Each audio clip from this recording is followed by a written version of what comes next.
Hi, this is Mike Maloney with Jeff Clark once again, and we've got lots to cover today. Jeff, what have you got for us? Yes, we do have lots to cover, Mike. We're going to try and squeeze in two articles of the day, chart of the day, tweet of the day, some great viewer feedback, an awesome meme, so stick around for that. But Mike, before we jump into that, this past weekend was Silver Short Squeeze number two. What's your reaction to how that went? Well, people just have to silver fell today. It went up very big yesterday, and then it fell today. We don't have the commodities exchange report yet, so we don't know how many bars were actually taken off of the commodities exchange or how close they came to breaking the system. But everybody just needs to remember that this is a long-term battle against manipulation, and it will be successful ultimately. If they could control everything, silver would still be $4.30, like when I started buying silver. It'd still be, and gold would be $250, not 17, almost $1,800. They have been the best performing assets of this century. If you go back to the year 2000, you take a look at them compared to the stock market, they're huge, with the exception of a bunch of the cryptocurrencies. So some of the cryptocurrencies. There's some cryptocurrencies that have not performed. A whole bunch of them did perform, and they outperformed the precious metals. But when the when the stuff hits the fan, the people are going to run to safe havens. And I do believe that you're going to see gold, silver, and crypto all take dramatic rises. And I do see gold and silver as the pretty much no risk bets. What do you think? Yes, it's a long game that we're playing here. The next bubble, in my opinion, is probably going to be gold and silver. So that's how I'm investing, Mike, and that's how I'm playing it. So well, on to our first article of the day here, Mike. We got a couple things here on Inflation Watch. I like this first article that you found today. We are entering the final and most critical phase. And what this article is pointing out is that inflation comes in phases. First, it happens in raw materials, then it shows up in factory prices, then it shows up in retail prices, what we pay, when we go to the store or the gas pump or whatever. And check out this chart, Mike. It shows copper, lumber, and gasoline prices and how much they've risen over the past 12 months. What do you think? Yeah, well, it's a 1 year chart, and copper is up 100%. Uh, uh, it's gasoline that's up 200%, and lumber 320% in 1 year. And as this works through the system, I mean, this affects, on my farm, I'm trying to get a house that was damaged by the hurricane rebuilt, and the contractor only agreed to do it if we buy all of the materials, because he can't bid on it because the prices are changing so rapidly that he's afraid he's going to lose his shirt if he commits to a certain price. He'll bid on the labor only. So that's the way that this is affecting the whole chain. By the time it gets down to the contractor, it makes his life so uncertain that he actually can't bid on a job. This is the only way that they can slow inflation at this point is to slow velocity, and they've been trying to increase velocity. So the Fed, Yeah. it's that thing, be careful what you wish for. You just might get it. They've been Right. trying to get inflation. They're about to. Yes, exactly. And this chart shows it. It's a process, and it's going to show up next in retail prices. And Mike, that leads right into our next article of the day, and this one's on Zero Hedge, and it talks about Bank of America, quote, transitory hyperinflation ahead, they call it. And Right. basically, what they're reporting on here is they listened in on the earnings calls of a bunch of S&P 500 companies, and they reported, wow, there's a jump in the mentions of the word inflation in these earnings calls. And then a week later, there was another jump. And then a week later, after listening to more calls, they realized that the jump in the number of mentions of the word inflation was 800%. And you can see in this chart, this is almost a 20-year chart. It just went off the chart. They actually had to create Yeah. another chart just to capture all of that. So what do you think, Mike? transitory hyperinflation. That's the funniest part of this. That's what Bank of America is warning about, is transitory hyperinflation. And then the article closes because if there is one thing hyperinflation is, it's transitory. Right. So like intermittent, you know what though? A little bit of this is true. You can have transitory or intermittent hyperinflation. When I was writing my chapter in my book about the Weimar hyperinflation, I really dug into this and studied. I mean, there was a stack of books this high just for that short little chapter that was studied and consumed and data gleaned from them. And what I found is that in almost every example, what I uncovered there made me go and look at Zimbabwe and a whole bunch of other hyperinflations where there was data. And what I found was that there's almost always a pre-hyperinflation hyperinflation. From 1919, I believe, to July of 21, prices rose sevenfold in Germany and then leveled off for like a year and a half, but the government kept on printing currency. And then it went into the big hyperinflation that everybody talks about. But you look at that pre-hyperinflation, and it was super significant. And what this does is it conditions everybody psychologically to know that when they see prices changing rapidly, they've got to get rid of their currency as fast as they can. The day that you get paid is the day you go out and spend 100% of your currency on stuff that's going to rise in value along, and so that's when people started trading with cigarettes and whiskey and commonly used goods like that were basically an alternative form of currency. But it's interesting. In the end, it won't be transitory. It'll be something that devastates millions. Right. Right. In the big picture, it could be transitory, but transitory could be a year or two or three or whatever it, eventually would end, but it'll devastate anyone in the meantime.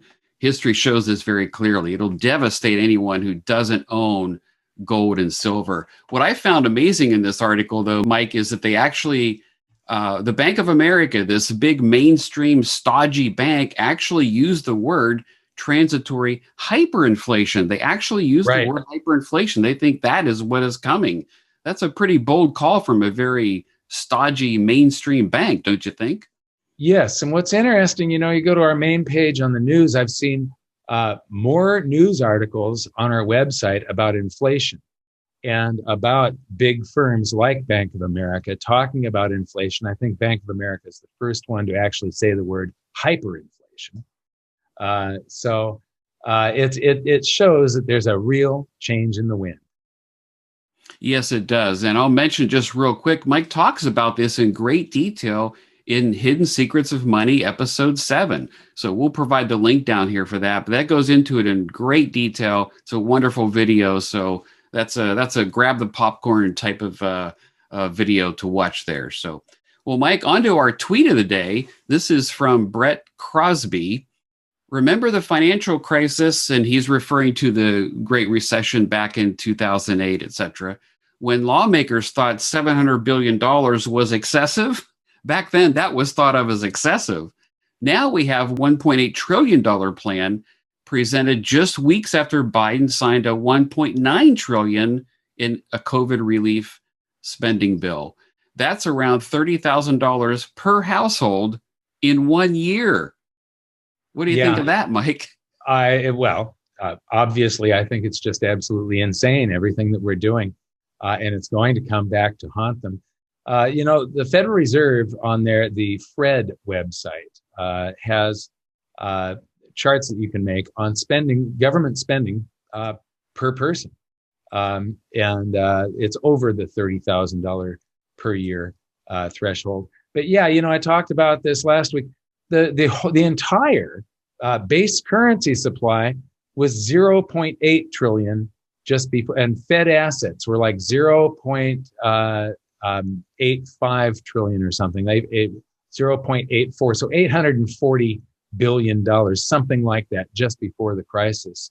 And now Fed assets are like 7 trillion, and base currency is 5 point something. It's everything is broken, and anybody that says that things are going to be all right, don't worry about it. And then you look at all these charts that are suddenly, they went along nice and evenly for decades and decades and decades, and then suddenly one's going this way, one's going this way, and it's all over the place. You look at this and it's broken, and that they're just pulling every knob and flipping every switch and levers and stuff, trying to keep this thing going. It's going to be catastrophic. So yeah, I absolutely agree. This is insane. So I don't really have anything more to say on that one. Yeah, my reaction to that is I still believe in the adage, there is no free lunch. I don't think you can do these kinds of things and not expect there to be some kind of consequences. Right. Well, it's all going to come back to us as the big inflation that we just saw in those two articles. This transitory hyperinflation. Right. Very good. Well, if you're liking this video today, please hit that like button down below for us and be sure to subscribe to our channel. So, well, Mike, on to our chart of the day. And this is from Matt, retail. And he's referring to the retail investor here. The retail investor is going to get crushed. A replay of the 1970 bubble and the 2000 bubble coming your way. This time, though, probably in real terms rather than in nominal terms. And this chart shows this is the percentage of U.S. households that have an allocation to the stock market. And you can see what happened in 1970 when it peaked. You can see what happened in the year 2000 when it hit a peak, even in 2008 when it hit another peak. And yet look at where we are today, the highest in 65, 70 years about. I don't know if this is the highest in history, but in this chart, it is the highest. So Mike, what do you think? I'm pretty sure that this would be the highest in history. Even at the peak of 1929, 40% of the 41% of the population was not invested in the stock market. This is enormous. And when I first saw this chart, what really hit me was that the curve on this chart is the same curve as the Buffett indicator. It has this same one bubble peak back in 1970 or in that time frame, and the dip in the early 80s, and then the three peaks that it's got right now in this century, 2000, 2007, and today. If you go to PE ratios, it looks just like this. The Buffett indicator looks like this. Margin debt looks somewhat like this. The peaks are in the same spot. All of these things that have warned in the past and reliably warned that we're in a bubble and that bubbles can't be sustained forever, all of them flash the same warning. And here we are. This is not going to last. It will fall apart eventually. Yes, I look at that and I just have one simple reaction. Danger, Will Rogers. So we'll see how many people get that reference. So Will Robinson. Danger, Will Rogers. Right. Will Rogers was the comedian. Right. Well, on to some viewer feedback, Mike. This is a good one. This is from Dr. Dryden1. Had a 3.5-hour talk with my parents the other day about the economy and silver as a safe haven. The programming from the mass media has made it extra hard for me to show them that the economy is not doing great, but the opposite. I think I convinced them enough to watch your Hidden Secrets of Money series. Let's hope for the best. It makes me proud whenever anybody can use Hidden Secrets of Money. Proud of my team and the job that they did putting it together, because this is sort of what it's meant for. It's meant to be a tool to just help spread knowledge. And so this is wonderful. And I want to thank him for saying that. And good for him for trying to convince his parents. This is a great time to be spreading the news and trying to move people that you care about to safety, in my opinion. Yes. And again, that link to Hidden Secrets of Money episode 7 will be below here. So you can click on that if you would like to watch that. Well worth your time. So, well, Mike, we have our meme of the day here. So tell us about this one. Well, it's Joe Biden saying, for all of this big spending, we'll use PayPal. And then the next frame is thanks, pal. And he's petting our grandkids on the head because they're the ones that are going to pay for it. That's exactly right. This is so true. Enslaving an entire generation for reckless spending. If they had only let the markets crash to where they reached equilibrium in the year 2000, that crash. If they had only done that in 2008, let the markets crash until they reach equilibrium and come back naturally, because they won't crash to zero. So thanks, pal. To all of your grandkids out there, this is a shame. It's a crime is what it is. Yeah, it's very sad. So, want to thank everybody for watching, and we'll see you all next time. Thanks, Jeff. See you next week, Mike.